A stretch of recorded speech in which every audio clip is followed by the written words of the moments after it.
Isabella, a renowned designer known for her creation of simple yet elegant dresses for affluent women, dedicated all her time and energy to her craft. At 35, she resided alone in a spacious studio apartment, furnished with only a comfortable bed and a small table where she enjoyed her morning coffee. The majority of the space was dominated by a large table holding fabric samples and her beloved sewing machine, a faithful companion in her solitary journey. Her social life took a backseat due to a flood of clothing orders from prestigious brands. Having never formed a family, Isabella once came close to marriage, but fate had other plans. She sighed, setting aside a folder of fabric samples in her attic studio, located in an elite district. The windows remained uncovered, allowing ample daylight to filter in. Isabella rose, tying the belt of her crisp white silk robe, and approached the window. The evening city below sparkled with golden lights, and farther away, the bay gleamed with lanterns along the main promenade. Evenings brought a stark awareness of her loneliness, unlike the busy days filled with creativity and work. The glittering city beneath made her feel like an invisible comet traversing a desolate cosmic space. Isabella sighed again, shifting her gaze from the distant city to her reflection in the glass. Her dark curly locks framed her face, and round reading glasses suited her well. Bright blue eyes, inherited from her mother, showed barely noticeable crow's feet. Isabella still possessed the beauty of her youth, often surprising others who assumed she was no older than 28. However, she believed such compliments were mere flattery. Looking into her own eyes, Isabella saw the echo of years spent in solitude, feeling akin to an ancient crone. Initially, she fought against this feeling, attempting to combat loneliness by donning a long black dress and wandering among brightly lit expensive storefronts or dropping into noisy bars. There, she would order lemonade, immersing herself in the music that once brought joy when shared with Javier, her fiancé. Memories of Javier's lively face and chestnut eyes filled with love haunted her, yet she rebuffed attempts by others to introduce themselves during her outings. Eventually, the walks became unbearable, leading Isabella to abandon evening excursions altogether. Instead, she immersed herself in her work, watched black and white movies, read, or doodled in her sketchbook until the late hours. Isabella ran her hand through her hair, pushing away memories. Turning from the window, she glanced at the wall clock. A gift from designer Hugo Martinez, its black and white dial showing 10 minutes to 10. Another call was imminent. The unraveling of Isabella's story began 7 years prior, a few months after her failed wedding. Suffering from the sudden disappearance of Javier, her fiancé, on their wedding day, Isabella mourned deeply. Taken in by her sister Mercedes and her husband, Isabella spent days staring blankly at the floral pattern on the wallpaper in a small room under the roof. It was in that room, as night approached and darkness enveloped her, that something peculiar occurred. Her unlit room became a canvas for disjointed images from the past. Memories of laughter, discussions of dreams, and promises of love flooded her mind. She vividly recalled the first date, walks in the park, and evenings by the fireplace. The room echoed with the chime of the old family clock striking 10, coinciding with the illumination of the room by a cold bluish-white light. Her mobile screen lit up with an incoming call from an unknown number ending in 49, the same numbers associated with the house on San Martin Street, where she and Javier had planned to build a life together. A tear rolled down Isabella's cheek as the call ended, only to be followed by the same numbers lighting up once more. Intrigued and somewhat apprehensive, Isabella answered the persistent call, her heart pounding. Yet the only response she received was a haunting silence. The next evening, precisely at 10 o'clock, the routine repeated itself. A call arrived from a different number, yet the enigmatic digits 49 persisted. Pressing the answer button, Isabella faced the familiar silence on the other end. Faint, intermittent breathing seemed to linger in the background, but certainty eluded her. Like clockwork, every day at 10 o'clock, the unknown number would grace her mobile screen, delivering nothing but ringing silence. Despite confiding in her sister about the mysterious calls and being advised to involve the police, Isabella hesitated. A peculiar sense of comfort and hope accompanied these daily occurrences, inexplicably soothing her. 7 years had passed, yet Isabella continued to anticipate the call with the digits 49, as if the universe communicated with her in this cryptic manner. Today, precisely at 10 o'clock, the phone rang once more. Holding it to her ear, Isabella immersed herself in the symbolic silence for a moment. "Good night to you too," she whispered to herself, ending the call. As she prepared to place the phone on the bedside table, it vibrated again in her hand. This time, a familiar number graced the screen. Hugo's name. They had collaborated on a collection 5 years ago, and he had gifted her the watch. Aware of Hugo's long-standing affection, Isabella had maintained a strictly professional relationship. "It's odd that he's calling so late," Isabella mused as she answered. "Hello, darling, how are you?" Hugo's friendly voice greeted her. "Hugo, it's me. I'm fine. Why are you calling at this hour?" Isabella inquired. "No worries, not asking you out on a date." Hugo chuckled, putting Isabella at ease. It was always challenging for her to decline Hugo's invitations, but she valued their friendship. "Just hear me out," Hugo urged. "My manager called. We've been invited to a major business conference in the capital. Everyone will be there, understand.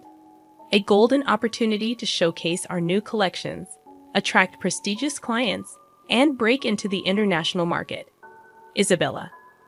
The weight of the moment left Isabella momentarily speechless. "I don't even know what to say," she stammered. "What if I can't handle it?" A dissatisfied grumble emanated from the other end. "How can you not handle it? You're a pro. Where else would we find someone like you? You'll ace the collection presentation. I have complete faith in you," Hugo reassured, eliciting a grateful smile from Isabella. Hugo always knew how to support her. "But how did you manage to arrange this?" she asked, curious. For Hugo Martinez, nothing is impossible, he chuckled, affirming his unwavering confidence. With wishes for a good night, Hugo hung up, leaving Isabella lying in bed, her mind buzzing with excitement. She had dreamed of European recognition for so long, but never did she expect Hugo to make it a reality. The subsequent weeks were a flurry of preparation. The collection, still in the sketch stage at the time of Hugo's call, demanded swift action, finding fabric samples, making purchases, and crafting the models. By early May, everything stood ready, with only the final polish needed for the presentation aimed at captivating wealthy compatriots and European businessmen. Hugo emailed the tickets, prompting Isabella to contemplate her attire for the conference. Opting for strict tones with a touch of boldness, she sought to make a memorable impression. Why not wear a hat? Hugo's suggestion resonated over the phone, instantly sparking an image in Isabella's mind. Isabella settled on a light-fitting trouser suit, strategically concealing a slightly protruding belly. Underneath, she wore a thin meshed turtleneck, and atop her head sat a huge pink hat, complemented by matching candy-colored shoes. Hugo gave his approval, dressed in a mint-colored shirt accentuating his bronze tan, light trousers, and the vest. "We definitely won't go unnoticed," Hugo chuckled over the phone, and Isabella concurred. Their hour-long flight had them seated apart. Hugo dozed off, while Isabella reviewed the presentation materials, her nervousness palpable with sweaty palms. Much hung in the balance, her future prospects, and the realization of a long-standing dream. The woman couldn't fathom the significance this business meeting would hold for her. The prior evening, precisely at 10 p.m., the mysterious call had come again. In a moment of unexpected spontaneity, Isabella had declared, "Tomorrow, my dream will come true." Silence lingered on the other end, yet Isabella sensed a silent sigh.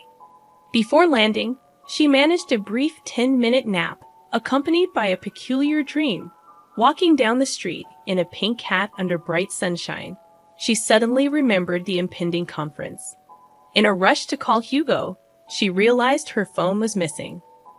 Panic set in as a hurricane wind snatched her hat away, leaving her in despair as darkness descended, accompanied by the tolling of a bell -10 strikes. Upon awakening, Isabella found herself still in the grip of the vivid dream. Javier, her ex-fiancé, rarely visited her dreams, and this time he appeared as a tangible presence. The unsettling feeling lingered as the plane descended. Upon landing, Hugo's concern was evident. "You look so pale, Belle. Did you have a rough flight?" he asked. "I'm fine, Hugo. It'll pass soon," she reassured. Hugo handled their luggage, called a taxi, and took charge, allowing Isabella a moment to collect herself. Despite feeling unwell, she pressed on. Arriving at the hotel, Hugo assisted with check-in and accompanied her to her room, emphasizing the importance of a good night's rest. "Sleep, sleep, sleep," he encouraged. Isabella, still in the throes of her emotions, entered her room, showered, and nestled under the fluffy blanket. At 10 o'clock, the anticipated call never came. Isabella waited for minutes that stretched into half an hour. By midnight, tears flowed, the first time in years. "Where are you?" she whispered in despair. In the morning, a concerned Hugo woke her. "Belle, are you still asleep? The conference starts in 40 minutes. Isabella rushed to get ready, masking dark circles with foundation. The hat covered any hair mishaps. Descending to the lobby with presentation materials in hand, Hugo expressed relief. "Thank God you're on time, Belle. As always, just a little tired," he remarked. "I slept very poorly," Isabella explained. "I understand," Hugo empathized. "I've called the taxi." In the car, swiftly arriving at a skyscraper with blue windows, Hugo consulted notes.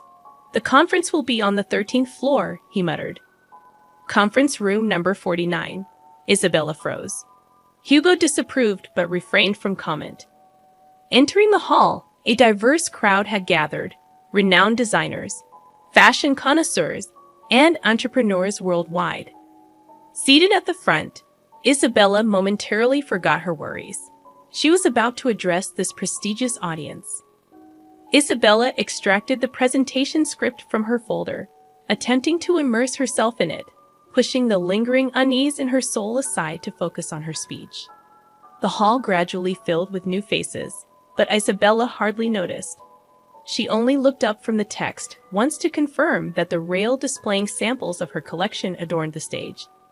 Bright green feathers on dresses and the golden shimmer of sequins on jackets instantly caught her eye. Tears welled up as she was transported 7 years back, to the day she wore a radiant golden dress on her way to marry Javier. Refusing the traditional white wedding dress, she opted for audacious gold, a bold choice for her hometown. But in that moment, all she could think about was Javier and the eagerness to become his wife. Hugo's gentle squeeze on her elbow snapped her out of the grip of memories. "Belle, you're next," he whispered, and Isabella nodded.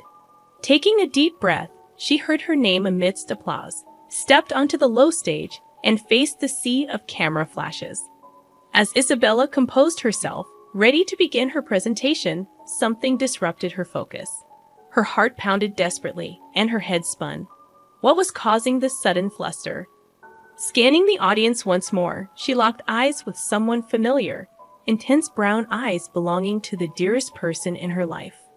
Transported back 7 years, Isabella recalled the limousine's stop at the church, stepping out in her luxurious golden dress. Her sister adjusted her hair as they ascended the wide staircase. Her father blessed her, kissed her forehead, and the doors swung open. The hall, however, greeted her with confused and empty stares, devoid of smiles or joy. Descending the memory lane, Isabella remembered the funeral-like atmosphere, the distant cries, and the shock of learning Javier had gone missing. A week later, they discovered his bloated body in a lake. Isabella turned to designing dresses as a way to cope. Now, standing before 100 people, she felt the weight of her long-lost loved one's eyes on her. "Come on, Bill," Hugo whispered, urging her forward. Isabella took a deep breath, beginning her performance. Yet, despite her will, her gaze wandered. Among the audience, she spotted the man with the familiar eyes, part of a foreign delegation, his dark, wavy hair revealing a touch of gray. Caught in his gaze, the man stood up and headed for the exit. Panic surged through Isabella. Stumbling and swaying, she dropped the presentation sheet. A commotion ensued in the front row as Hugo rushed to the stage to assist. Isabella helplessly looked between him and the exiting man, fearing he would vanish before she could unravel the mystery of those familiar eyes. Hugo stepped onto the stage, his hand on Isabella's elbow. "Are you okay?" he asked quietly. Isabella nodded, her throat dry. "Can you continue the presentation?" Hugo inquired, but Isabella's attention was fixed on the man by the exit, intent on leaving. "Wait!" Isabella shouted, rushing towards the exit. Ignoring Hugo's words, her pink hat fell to the floor, but she paid it no mind. The man reached the elevator, and Isabella followed, slipping inside just in time. "I must seem crazy, but you look so much like someone dear to me, someone who passed away 7 years ago," she explained, her voice barely audible. The man lifted his eyes, and Isabella's heart froze. It was Javier, or someone who looked exactly like him, his gaze filled with tenderness and love, tinged with guilt. "Bill, how I've missed you," the man whispered, embracing her tightly. Tears streaming down her face, Isabella clung to him. "Where have you been all this time? Why did you leave me?" she pleaded. "I'll tell you everything," Javier replied softly, running his hand through her hair. The elevator doors opened, and Javier led her to a waiting car around the corner. Isabella sat in the passenger seat, Javier behind the wheel, and they drove off. It felt surreal. Javier's hands on the wheel, the dark hair on his wrists. "I saw you in a dream on the plane," Isabella sighed, struggling to grasp the reality of the moment. "I saw you in a dream every day throughout all these years," Javier confessed quietly. Parking in a narrow alley, he turned to her. "Forgive me, Bill. I couldn't do otherwise," he said. As Isabella leaned forward, suspicion crept in, but Javier gently asked her not to interrupt. "I couldn't put you in danger, Bill, so I staged my own death," he confessed, causing Isabella to burst into tears. "How could you, Javier? How could you?" she asked. "I almost died of grief when I found out you had drowned. I almost went crazy. And all these years, why did you leave me for so long? Why didn't you get in touch? It would have been enough just to hear from you," Isabella questioned, her emotions pouring out. "All this time, I had to hide. You can't imagine how dangerous they are, Bill. Yes, I was afraid for myself, but most of all for you," Javier explained, his eyes reflecting the weight of his hidden struggles. "I called you every evening." Isabella was thunderstruck. "So it was you," she sighed, her heart flooding with mixed emotions. Javier gently stroked her cheek, his touch a balm to her soul. "I thought about you every minute of every hour of every day of mine. I missed you so much, my love." Isabella nestled against him, her voice filled with longing. "Me too. But why didn't you call yesterday?" she asked, puzzled by his absence. "I was on a plane," Javier simply replied, his eyes filled with warmth. "And I knew that tomorrow I would finally see you." Isabella moved away slightly, her gaze searching his eyes for answers. "But why did you leave all these years? I've been following your success. When I found out you were going to participate in the biggest business conference, I suggested to my company to become your investor. I really wanted your dream to come true. When you stepped onto the stage in your enchanting outfit, I almost went crazy with the desire to touch you, but I couldn't approach. I didn't want to ruin everything by disrupting your presentation. I never thought you would notice me in the audience. I was afraid of breaking your life again. You've come so far, become famous nationwide. There was no room for me in your life." Isabella shook her head, tears brimming in her eyes. "Career could never replace what I've lost. You've always been everything to me." "Oh, Belle," Javier uttered, salty drops rolling down his face, revealing the depth of his emotions. Isabella held him close, feeling his vulnerability, a familiar sensation stirring within her. a longing to care for him, to ease his burdens. What will become of us now? Isabella whispered, her voice trembling with uncertainty. I don't know. I'm free from them now, but it's not certain. In this business, you can never be 100% sure. I'm afraid it's still not safe for me. Isabella squeezed his hand, her heart heavy with worry. I don't care. Life without you doesn't make sense. Javier ran his hand thoughtfully through her hair, contemplating their future. Are you sure? He asked softly. Isabella nodded without hesitation. Javier sighed, pulling her closer, his touch reassuring and tender. Then he kissed her, a promise of a new beginning, and started the car, embarking on their journey together. From that moment on, they never parted ways.